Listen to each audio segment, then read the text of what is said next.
Welcome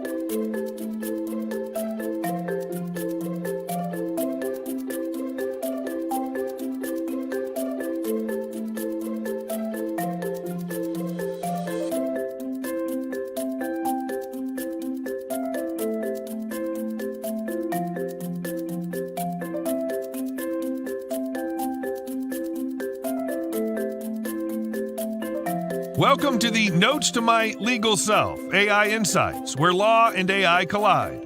Get ready to level up your legal game with us. We've got career advice, cutting-edge developments, mind-blowing legal tech, and more. Know someone making waves in the legal AI world? Nominate them, or even nominate yourself. We love courageous souls. And don't forget, we want to hear from you too. Ask questions, drop comments. Let's build a community of legal superheroes. But here's the deal. We're all about to have a blast. AI may be serious, but we're here to make it fun. So buckle up, get ready to power up, and let's embark on this exciting journey together. Now, let's introduce your fearless host, Olga Mack. Get ready to dive into the awesomeness of Notes to My Legal Self, AI Insights. Let's go. Well, let's go. Hello, everyone. I'm really excited to have this conversation. Welcome to Notes to My Legal Self. Today, I'm going to talk to someone who I've been admiring for a long time, am known for a long time, yet never met in real life. I have a suspicion that he's not a bot, but we will confirm it today. He also has contributed to this book. When you might have seen it all over internet. It is not a book. It's more like a treatise. It is full of amazing insights. And today, we're going to dive on the intersection of community, AI, and data. I am really excited about this conversation.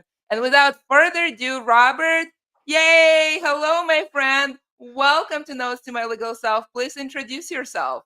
Oh, well, firstly, thank you ever so much for having me on your show, Olga. I'm a huge fan of yours, so right back at you. So those of you who don't know me, my name is Rob Hanna. I'm the very proud founder of KC Partners. We're a legal talent solutions firm along with content creation, and I'm also the super proud host of the Legally Speaking podcast, which is sponsored by our good friends at Clio. And I am on a simple mission to make the legal community more collaborative, more fun, and more connected through utilizing digital tools and lots more. So I'm super excited to be talking about all things AI, community, bridging the gap today. So real honor to be here. I'm excited to get into it. So as you can guess, anyone who's building communities and contributing is my friend. That's why Robert has a very special place in my heart. So excited to have this conversation with you, Robert. And before we go forward talking about the book and community building and AI and all kinds of other stuff, how did you get up in the morning and decide to be where you are today, which is serving the community, having podcasts, having conversations, and really be of service? The simple answer, and I'll try and be brief. My grandfather ran his very own law firm based over here in the UK in the 1950s, and he built a very successful firm, pretty much from the ground up, from a sort of young age and qualifying. And the community that he built, in terms of the reputation he built, not just when he was practicing the law, but post retiring, the level of letters he would get from clients of younger generations thanking him for his services, the Christmas cards he would get. That really struck me as a legacy. So he didn't just build a law firm, he built a community and left a strong legacy. But that was in an offline world. And so I want to emulate that success, staying in legal, but do it in an online, modern fashion. And that gets me out of bed every day, keeps me accountable. And yeah, I'm just excited to try and continue that legacy and do the best that I can. But that's the overarching, my why is to try and continue that family legacy in law and do good. I love that story. I've heard the story a few times, and every time I hear it, it like gives me a really warm feeling. A good lawyer can leave this much legacy. That is basically the takeaway that I have every time, and I just love it because law is of service, and you really can provide the service that changes lives, changes the course of history, and that's why, as a law practitioner, we should be all proud to have the opportunity and privilege to practice law. And we have a few folks saying hello. Well, hello, Mitch. Thank you for cheering us on and being here for us. Robert, before I go forward, I want to talk about this. How did this happen to you, and what did you write about? Yeah, well, firstly, I have to say thank you to you, Humira, and everyone that's been involved, because it's been an absolute pleasure. And I also just want to say a quick hi to Mitch. He's also been a good mentor of mine. I'm probably going to mention him throughout this conversation. So good to see you, Mitch. Appreciate you tuning in. But I was talking about unlocking your legal team's potential. So guys very kindly reached out. As you know, I'm an active community member. I'm always keen to try and share value. When I heard about the project, I just had to be in. I think the level of collaboration across continents, across so many different time zones, putting this off, I just had to be part of it. So I wanted to try and share my genius, which is all around legal careers, and also my thirst for sort of technology and operations. So that's kind of how it all came about. I have to be so grateful to this platform, LinkedIn, because this is how we all got connected. And I'm a big advocate of LinkedIn. I know, Olga, you're a LinkedIn top voice, richly deserved. I think it's just an incredible platform where you can meet people and you can make amazing collaboration. So if you're interested about sort of unlocking your legal team's potential when it comes to all things operations, please do go and give my chapter, it's chapter 12, a read in the book. And hopefully you'll get some good insights into ongoing career development, resource development for new hires, promoting well-being, attraction and attention. Lots of great little practical, tactical tips in my chapter, along with so many others who've been involved. So that's how it happened. So maybe share the one tip for doing the talent development. And before you do that, you have John saying hello from North Carolina, and you have mates, cheering you on and thanking you for being a great mentee and always being there for the community. Yeah, and they're great people, and John is fantastic. I think we all know, and I've done some magical Musical Monday collaborations with him as well. So good to see you, John. Appreciate all your support. I guess my one tip would be really understand the importance of mentoring. I think in this time where we're going through transformative change in workplace environments, ensuring you have the right structures in place to carry people through, particularly if you're looking at automation, you're looking at operations, have a good mentoring system. And I'm going to be talking about this a little bit later on in terms of how AI can be a really good enabler of that. But that would be the number one tip. So to try and reduce stress, reduce and improve overall well-being, have really strong mentoring structures in place, and your teams will flourish. I love that. Never underestimate the importance of structure and a plan. That is such great insight. Well, let's dive into community building. And in the age of AI, tell me more. How can we use AI to make communities, specifically, I care about legal communities, thrive? Yeah, and you do a tremendous job of this, Olga. It has to be said. You definitely go above and beyond. Before I go into that, I just personally want to share that my view on community is the currency of the AI revolution. So what I mean by that is the speed of change that's happening. Like the tools that are coming out are going to get quicker, faster, redundant. Everything is going to change. You may lose your job, you may lose your business, but to survive and thrive, I strongly believe in the power of community. And it's been the number one game changer for me in terms of my entrepreneurial journey and running my business that I've leaned all into, because we're no longer in this B2B, B2C world. We're in this H to H, human to human connection world. And I honestly think AI can really help bridge this gap. So that's why I'm a big fan of community. In terms of some things that you can do, I'm going to keep today rather simple, Olga, because I'm all about reducing the overwhelm. I want people to go away and take some practical, tactical tips and implement some of the things from today. So let's just take LinkedIn, the platform we're here on today. You're going to get personalized content distribution from the likes of a LinkedIn. Okay, so AI is going to analyze your preferences, your behaviors, tailor your content, and basically as a result of that, you're going to get a very relevant newsfeed. So if I take me as a user on this platform, through all the AI, all of the segregations, I'm getting legal news, I'm getting access to partners of law firms, I'm getting access to legal thought leaders, I'm getting access to legal tech startup entrepreneurs. And so that allows me to start a conversation, because any community to start and thrive needs to have a conversation, and the conversation needs to continue. So through actually using these personal data content distributions, you're ultimately able to drive conversations, make comments with people on the platform, build new connections, increase your personal brand, all of that great stuff. So I see it as a huge game changer when it comes to that sort of preferences. In terms of networking as well, you can just think of it simply. You know, AI on LinkedIn, you're going to get recommended connections. You're going to get recommended events. You're going to get, you may see on your newsfeed now that you get a LinkedIn audio event. I think my good friend Mitch is doing a LinkedIn audio event later today. And this is a great way for you to then go and foster meaningful connections through utilizing, you know, the AI that they're using behind the scenes on this platform to go and build community, make connections. So I'm just a huge fan of all of this tech and for using it for good and building community. I think you and I have this in common. I love LinkedIn. And we have very warm compliment from Mitch. Mitch, thank you so much. I hurt you too a lot. And then Jeff Cunningham was saying hello from Connecticut. He was recently on the show. That was a very good show. It was fantastic. Thoroughly enjoyed it. And we have John and Mitch again saying hello to Nicole. I think, Rob, I think it's fair to say we have a who is who joining us today in the audience. So great to see you all. Thank you for joining us. And I love your tips. I am a fan of LinkedIn. I specifically love legal communities because this thing of building communities, small and big in law, is really prevalent because we thrive on peer-to-peer recommendations. I love that you call it human to human, peer to peer, whatever you call it, but there is a human involved somewhere. And yet AI can make it so much better, faster, cheaper, even more thrilling. So tell me, what AI tools do you recommend, and how can this, H to H, P to P, whatever term you want to use, in this world of legal can be even more thrilling and exciting? Let's keep it simple. Let's use an example of networking, right? AI can enhance networking.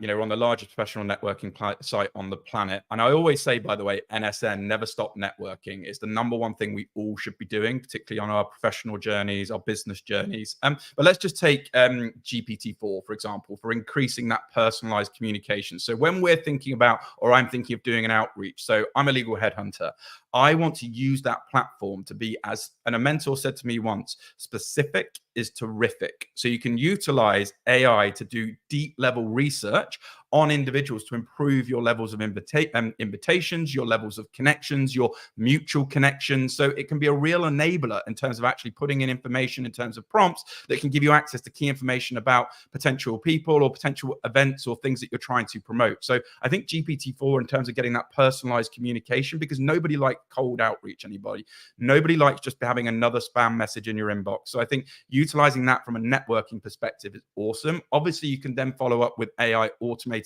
follow-ups. And I always say, and I think John Lindsay's listening here, fortune is in the follow-up. But one app, I guess one platform that I'm using or going to be using for my event over here in the UK, which forgive me, Olga, I'm going to give it a quick plug. It's called the GBLO, the Great Big Legal Offsite. It's going to be a huge event all about future-proofing your law firm. And it's going to be a great fun. But check out Grip, because this is an event networking platform linked to AI. So what it can basically do is it can kind of dissect who you want to meet in terms of their professional backgrounds, their connections. And so when you're at an event, you know exactly targeted who you want to go and network with. So it's a huge time saver. It can give you the attendees profiles. So before you go to the event, you can really do as much research. So definitely go out and check out Grip. Big fan of that.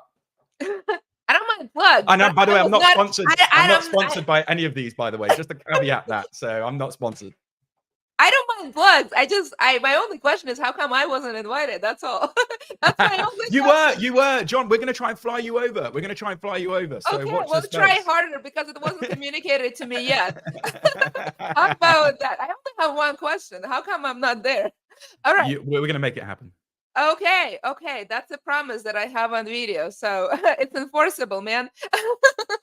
Okay, cool. Specific is terrific. I like that. So let's make it really specific. You talked about mentorship and how important it is. And frankly, it sounds like it is part of your legacy that you kind of want to have in the legal community. I absolutely love that. Tell me more. How can we use AI tools? Because mentorship is just so important, and actually increasingly more important in the age of AI and automation and data. What are your specific recommendations with the tools we have today to make that mentorship piece really thrive? Yeah, absolutely. So mentors matter. Everyone should remember that. And why? Because they can shortcut your problems. They can lead you to accelerated growth because they've been there, done that, and you can be way more effective. And it changes the game in terms of access to information. So it's really important. So let's look at, say, AI-powered mentorship programs. These could be a thing and are actually happening at the moment. So you could utilize AI to analyze data, say, from legal professionals, careers, to facilitate optimal mentor to mentee matching. Because again, that's the really important thing. It's not just about having a mentor. It's about being matched with the right individual to ultimately enhance that mentorship outcome with actually summarizing notes and everything that goes with it. So you can have a look at a platform called Together Platform. Another key thing is if you're going to have a meeting virtually with a mentor, use one of the AI platforms like Otter.ai. put that into your Zoom chat with them if it's virtual, into your Riverside FM chat if it's virtual, and then put that into ChatGPT and get the summary of the notes. So you don't need to reinvent the wheel sometimes in terms of utilizing tools. It's just actually getting comfortable using some of these basic tools. But I'd say AI-powered mentorship programs is going to be a huge one. I think you can also look at personalized learning paths. But because he's tuning in, I want to give a shout out to Mitch, because he actually did a post about this, about Pi. So if you're not familiar with Pi, it's basically your personal assistant AI, right? And this could be super good looking at it from a mentorship perspective, because it can help you sort of support your personal growth. You could ask Pi, look, I want to get better today at getting into, I don't know, high ticket sales. Can you break down a simple plan for me? And you can actually have a conversation, and you can actually brainstorm, ideate, get sort of mentorship on the move. Just literally, you could be taking the dog for the walk, and you can be having your own conversation with your personal assistant. You can also get AI driven emotional support, personal growth advice. So I'd definitely go and check out Pi. I've been using that a lot. And also in entrepreneurial land, it is quite lonely. So yeah, I see Mitch going for it there. Pi is so good. Like, dive into these. Don't go for every single AI product that's mentioned. Get comfortable with one or two, get curious, and go all in on it, because I've been doing some super cool things with Pi and having my own sort of virtual mentor. It's awesome. I love that. As exciting as it is to watch other people swim in a pool, you're going to have much more fun if you actually get in. And Yeah. theoretical swimming is not nearly as fun. So absolutely do that. Um, you know, I've been talking quite a lot about how legal profession has become much more democratic. Yeah. It used to be really an exclusive gentleman's club, and we see more and more people entering with or without law degree, making law more accessible, making this discipline more inclusive. And I've been now saying for about 2 decades that we're gonna cross that digital transformation bridge, holding hands, supporting one another, and in the process will make this profession more inclusive, and and that allows us to be of service to many more people. How can AI help us get to that goal of being more inclusive as profession of who actually enters, and then in the process actually be of service to many more people? Yeah, and it's a really important question. I think as a community builder and yourself, Olga, I love how you take responsibility and I take responsibility of how important this is. Because if you do have a position where you're trying to build a community, this really is the heart of it. Because for me, as part of my legacy, is I want to ensure that it is truly inclusive. Everything that we did, everybody got a chance. Excuse me, I'm coughing away here. So let's use an example though. So let's think about it from, let's keep it simple again. Voice to text features. Okay. So again, you're thinking of AI tools from voice to text. So aiding those who maybe have disabilities. You can use simple tools. Again, let's not get overcomplicated. You can use Microsoft accessibility checker. Things like that are going to help actually give your audience, particularly those who maybe you're strong with hearing or whatever it may be. Voice to text is just a simple way to include people within your community so they get access to the information that you're providing. I think in terms of career pathing, I think AI, and this is so important, by the way, Olga, because 85% of people are unhappy in their jobs. I'm not 100% sure if that's still the statistics. When I last looked at it over here in the UK, honestly, that seems like a very conservative statistic, because if you have one-to-one conversations, you have many more admissions about, the state of affairs and unhappiness in the world of law. And I think the key is what you can use AI for is to actually navigate those challenges, because we all come across, career challenges. Myself, even today, I'm putting out fires. I'm sure a lot of people listening in. I also see Kate Burt, who's also co-organizing the GBLO with us in the UK, where we're going to get you over, Olga, tuning in. But it can actually provide insights into those challenges, particularly sort of for representative groups. And you can use lots of different tools. I'm actually going to go be checking out eightfold.ai. I think that looks like a super career pathing AI tool. So go and check that out afterwards. It's something I'm going to be looking into and trying to include into my community, and another tool to use, particularly on this topic, because I am very passionate about it, as are you. Yeah, I love what we have in common is this, beta tester mentality. And I think Yeah. we've now shared it in a few communities in the AI and in blockchain and various other tech. I love that about you, and I love when you share your recommendations. And it's a very thriving dialogue. And as someone who's been in many technologies that are now mainstream, but at some point I was there when, no one heard of them, and well Yeah. before the media was writing about them and other people thought it was cool. This question of ethics, what is the right thing to do? I either have to decide for myself or coach folks on my team, either as a legal professional or as a strategist, or somebody just helps to make this journey smoother, whatever that means. How do you think about it, especially in the context of law? I mean, law and ethics are they're not the same, absolutely not the same, but they are linked, at least one Mm. way. And the one way it sort of ends up being is that at some point somebody will look at what you've done in hindsight 2020 and ask a very simple question: did you do the right thing when things were murky? And as a professional, you must ask yourself, what I want to be known for, how do I want to be judged in hindsight 2020, what kind of legacy I want to build. And this is a conversation I've now had with technologists, lawyers, builders, data, all kinds of professionals. And I think it's really important to reflect. And as community members in law, where it is even more paramount to do the right thing, how are you thinking about this thing called ethics, integrity, the right thing to do?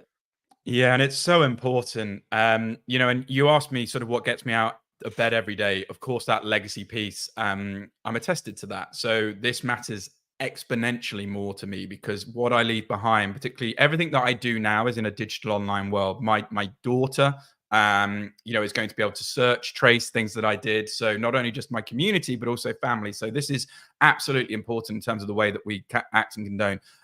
Mitch again says a great thing when it comes to all of this stuff: do your due diligence. And it's so true, right? Make sure everything you listen to today, by the way, educational purposes, go away, but go and do due diligence. There might be a tool I've recommended that actually you don't think is 100% right for you, particularly at this point in time. That's absolutely fine. But thinking it from an ethical perspective, did you do enough due diligence at the start of the process and throughout the process to ensure you were a good actor, not a bad actor? And what is your underlying why?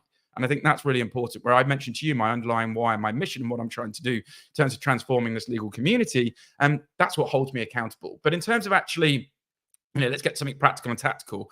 When it comes to ethical, we need transparency, right? I think that's the number one. We need openness and we need transparency to avoid any bias mitigation, which has been happening for years and years and years. So you can prioritize, obviously, ethical AI practices. You can build trust, reliability with AI applications. I think, don't quote me on this, I think there was IBM Watson OpenScale, something like that. And basically what that does is it actually shows you how the AI is being built. Look, no one's expecting everything to be perfect from the start, but at least if you're being open and honest in how these things are being built, and also, are you being inclusive of the diverse representative groups in terms of the people that you're getting involved when it comes to actually developing these tools? But I think that's really, really important to just be transparent, because again, mentor once said to me, done is better than perfect, perfect never gets done, but also communicate that. So you're being open and transparent. So if something isn't quite where it needs to be, like everything we're using now as an AI tool, imagine that a million X in the next decade, like in terms of its usability. And let's just take a current example. Katy Perry's mum thought that her daughter was one of the photos recently that was generated through one of these AI photo generators. I don't know if it was like a Lensa or something like that. So we absolutely have to be ethical. We absolutely have to make sure we do our research and do our due diligence. So, this can have real consequences. So I'm a big advocate for this, but transparency, openness, and using tools like that hopefully will help. It looked pretty real, okay? I mean, Yeah. and I was watching Met Gala. I don't But know that's if the you were. worrying thing, right? That is the worrying thing. You think it from an ethical perspective, that is a real worry. Yeah, and that dress would have fit in. Did you watch Met Gala? Do you have a favorite dress?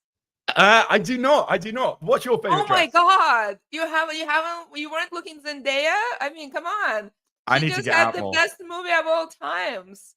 I And know. there was I a need to stop sundress. working. Check out the sundress. That was amazing. A woman had to be carried up the stairs because she had this fantastic dress. I mean, sometimes we need to let go AI tools and actually watch people in real life do the things they're doing. I love how you reflected on ethics and doing the right things. I would say in law, legal professionals are hired at a minimum for two things.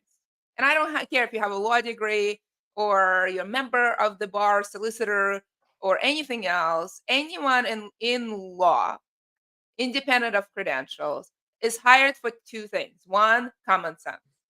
Yeah. It is not as common in the rest of the world, but within the legal profession, it should be fairly common. And two, judgment. And so, whatever recommendations we or anyone makes, yes, purely for entertainment and education. And yes, use that common sense and use that judgment and be a legal professional you are and make an independent decision in everything you do. That's why we are legal professionals. That's what sets us apart. That common sense that may not be common everywhere else should be common here. And that good judgment, that ability to look few steps forward, will reflect back and do the right thing today. That is a mission critical skill that we bring to the table. And if we cannot lawyer ourselves, whether or not you're a lawyer or not, we have no hope that anyone will take our legal advice. Because advice is one of those things, as soon as you share it, it's evaporating. And if people don't take it, you are ineffective. The only way to be effective is to have one, common sense, and two, good judgment. And then, of course, a multiple of other things. We have a few more questions. We are coming to the end. I want to take a crystal ball and look at the future. What are your predictions when it comes to AI, legal professionals, community buildings? I just ask you 300 questions all in one. So feel free to choose and pick whatever you like and give me a fantastic answer. Oh, well, I'll try. I'll give you a personal one. My 2.5-year-old daughter will never trust me to drive a car. You know, everything will be driverless, and that'll be running off various things connected to that. So that's a weird thought that mums and parents of the world have been used to driving their children to various games and sports events and all of these things. That's quite crazy. But we're going to see hyper advanced personalization with a lot of this deep learning that we're going to see in terms of really analyzing behavior and preferences. Just think about, we're still like very beta in all of this, right? Just imagine in the next 10 years, 20 years, with all of the information, everything that's being processed, that level of sort of personalization. And like you said, already, you know, that it did look pretty real, that Katy Perry, that's just one example of a photo. But imagine a decade on, like, it's going to be a scary thought in terms of potentially what the world looks like. I think I'm all about embracing for good. The other thing I think will be good from more of a business perspective, and I know a few people watching this do this, I think we're going to see better AR. So, you know, we're seeing the metaverse at the moment, but I think the actual virtual reality of business is going to be 10x, right? Because, you know, the reality is, until they actually create something where people can get from A to B in literally infinite time, that level of sort of networking and virtual networking and the immersive experiences and everything connected to it is going to be so much better. I think at the moment people are still not sure. It's still a bit clunky. But I think certainly from a business perspective, like, I'm going to be in so many of these immersive environments all around the world, doing business, doing deals, making connections. And I think that's just a huge game changer in terms of time save, efficiency, and all the things going on. And I'm just all for it. And I'm just all about tech for good. We're so beta in this. I love this.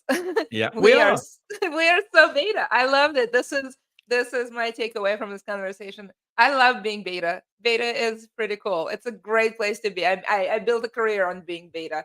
And yes, you know, it's interesting how you talk about cars, and, you know, I have teenagers. My daughters are a little older than yours. So I like how you have a confidence that she will never drive a car. I am not sure about it right now. I have very deep conversation. Will I give her a release to go get the driver's license? And I am telling her that she hasn't proven to me that she's responsible enough to be behind the wheel. And you can imagine how popular this conversation is. And in my house, I'm accused of all kinds of things, from human rights violation to all kinds of other things. So depth and breadth of those conversations is amazing.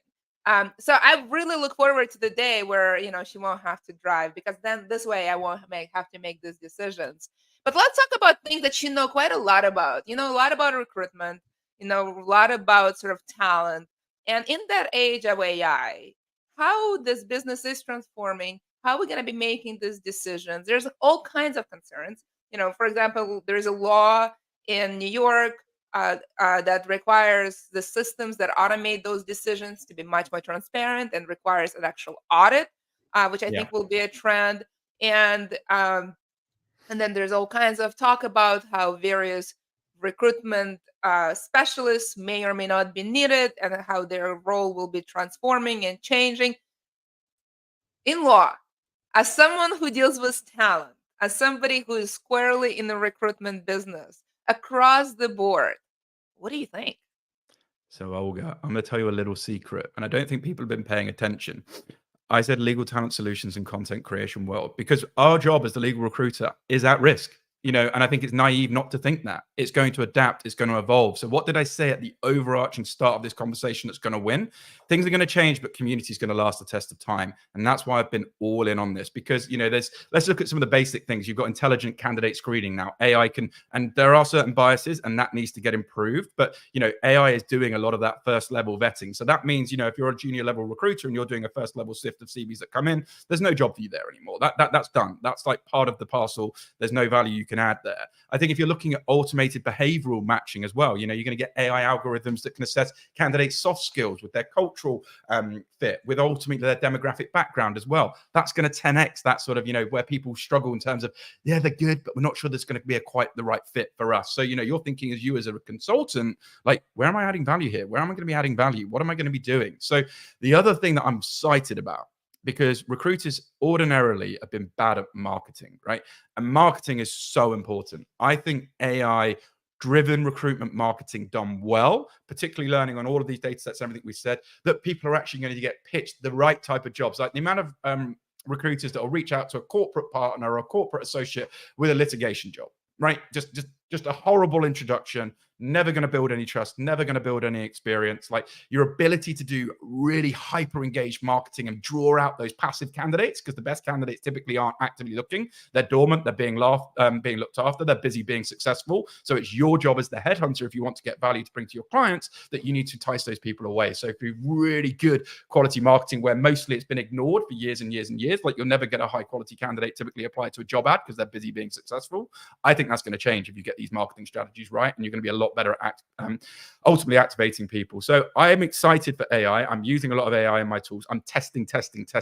Some things are working, some things aren't working. But I do see that my job is going to change. And that's the reality of this. And we have to get to grips with this, because Piers Linney, who's going to be speaking at our great big legal offsite, who's a Shark Tank equivalent dragon over here, talks about in the lawyer world, in the recruitment world, in the professional services world, we need to move up the food chain. Imagine AI as a pyramid, and AI is coming in and it's filling the gap. So unless you can move your skill set up with the pyramid, AI is going to eat your lunch. So think about the value add. And like I say, my number one belief is community will win. And if you can think of strategic, creative ways about how you can potentially monetize that, add value as a result of that, and that's a whole different section, and I'm not sure I'm ready to give all those tips away yet, then I think you're in for the win. But yeah, you've got to really make sure you're ahead of this pyramid that's happening at the rate of knots.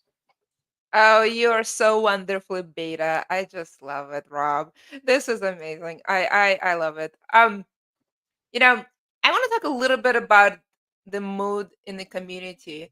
I've seen lawyers go through all kinds of technology from mobile and cloud, internet, and Yeah. often it's with a lot of skepticism. Like I wish I could say a healthy dose of skepticism. I actually think it's more unhealthy dose of skepticism. AI is the first technology that I witnessed. It may not be the first technology, but since the world revolves around me, it's the first technology that I witnessed, where I would describe the mood as a combination of excitement and nervousness, the feeling that I call nervous sided. So there is still a dose of skepticism. I'm not sure if it's healthy or unhealthy. I'm just going to put a pause button on that because I think I'll make that judgment retrospectively much better. But I'm curious because you deal with a lot of legal professionals about their skills, about their worries when they recruit on the sort of hiring side. Am I hiring the right talent? When you help them find jobs, am I getting the best job and the compensation? All of that. Do I have the skills to go forward? Will I have a meaningful job? Will I be able to have a lifestyle as good or better as the one I have today? All of that. And then reluctance, healthy or unhealthy, with sort of being a beta, test driving, doing all that stuff. How do you help them? How can you help them think through that changing world with a skepticism that is constructive and helpful to become better in the process, as opposed to destructive that holds them back and doesn't allow them to be part of the modern economy? Yeah, it's really important. I think whenever you're trying to overcome skepticism, you've got to think of WITFM. What's in it for me, right? So you have to put yourself in the individual shoes of who you're talking to, right? Because the reality is there is a lot of bad information out there. There are a lot of bad there are a lot of bad actors. So what should you do? You can do simple things. Let's start with some educational workshops. I know a lot of people here tuning in, they're conducting thought leadership groups. They have side communities. They're actually offering practical and tactical discussions where people can get benefits of AI, but also the limitations. And you can be open and honest about that. So I think that's a really important point about actually having some educational workshops in place. I think highlight where AI for good. So where have been some of the success stories rather than, how are they sharing and how are they solving a real world problem?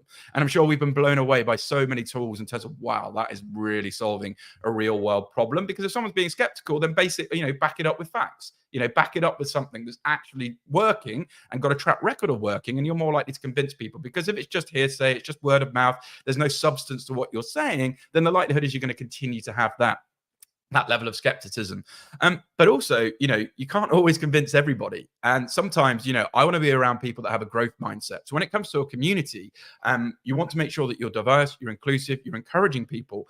But energy is everything, right? So I want to be educating people that are open to learning, open to improve. Teach me something. Let's have a value exchange. And so if you're not getting that energy and, you're surrounded by skeptics, then you're probably not in the right sort of room in terms of actually getting information and growing yourself and actually learning over these. Because ultimately, the whole point of what I do in terms of entrepreneurship is what I describe is I'm trying to overcome problems every minute of every day, of every hour, of every second, right? So, I want to be around the people in my community and having conversation with my community can help me solve problems. So if I've just got people in my community being ever so skeptical, that's fine, but back it up. Why are you skeptical? Let's have an educational workshop. Let's have a discussion about that. Let's actually bring in some human interaction. Let's bring in some people that are certified, who've got experience in these areas and talk about these things rather than just sort of, that's just never going to work. And look, skeptics are everywhere. I'm sure we're all wishing, Bitcoin way, not to go back too far. But, I think I was doing the math the other day. If you had invested $1,000 back when it first started, you'd have 1.6 billion or something. So, you can be as skeptical as you like, but I would always say be curious, be open to learning, and be careful who you take information from.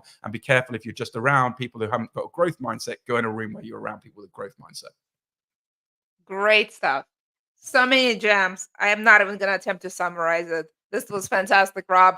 And unfortunately, we've come to the end. We've covered so much ground, from recruitment to being a beta tester to being part of the future to all kinds of other stuff. What is the one thing you want folks to take away or do in light of this conversation? It's very simple. Take action, right? Knowledge is great, but applied knowledge is better. So if you've just got one nugget from today, maybe you've disagreed with 75%, 80% of everything I said, but one thing connected with you, go and take action on that, okay? Because you're taking one step closer to potentially being more efficient, potentially improving your problems that you're having. So I'm a big advocate for taking action. So many people attend events, so many people do stuff, but then they don't do the connection piece. And I always say fortune is in the follow-up, right? So anything that you've heard today that resonates with you, go and take action on it. It might even be as simple as dropping me a DM. Hey, Rob, you mentioned this, but I'm not quite sure how that, it didn't quite land with me in the show. Like, can you tell me a little bit more? Whatever it is, but take the next step, because you're moving forwards, and we all need to be moving forwards, like myself included, because we cannot afford to stand still and be naive, particularly in the times that we're involved in. And getting part of the communities and be part of Olga's community, because you're a rock star. I love that. Well, thank you so much. I so excited to one day meet you in person. We've had this online relationship now for feels like forever. I feel like I know you. So I look forward to seeing you in real life, bigger than, pocket size. So exciting. And thank you for sharing all those tips. I love the action-oriented conversation we had, and that reflection that we are so beta, and be proud of it. Thank you so much, everyone, for joining. Thank you for being active. I see you next time. Bye, everyone. And that brings us to the end of another thrilling episode on the Notes to My Legal Self AI Insights. We had a fantastic time exploring the fascinating intersection of law and AI with you. But hold on tight, because the adventure doesn't stop here. Stay connected with us on social media to continue the conversation, share your thoughts, and be part of our incredible community of legal enthusiasts. Together, we can inspire, learn, and make a real impact on the world of law and AI. If you enjoyed today's episode, we encourage you to share it with your friends, colleagues, and anyone else who could benefit from the exciting insights we discussed. Let's spread the knowledge and enthusiasm far and wide.